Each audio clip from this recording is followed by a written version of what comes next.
All right, everyone, so I wanted to show you how to turn on the gas to this grill. It's not difficult. It runs off a main line, so you just come down here. It's off if it's flat. If it's straight up like that, you've got gas going there. So remember, flat it's off, straight up and down it's on. Now this grill, of course, you lift it up.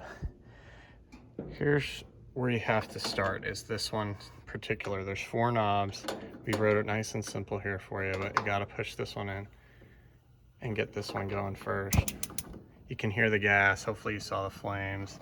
But once you got that one going, then you can turn on the other ones. And this one, hopefully you guys can hear and see them. And they're all going. Hopefully you see the flames in there.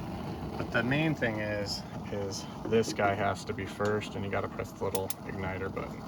So I hope that helps you guys. Obviously when you're done, turn everything off, and then please just turn the main off just so any gas doesn't leak out.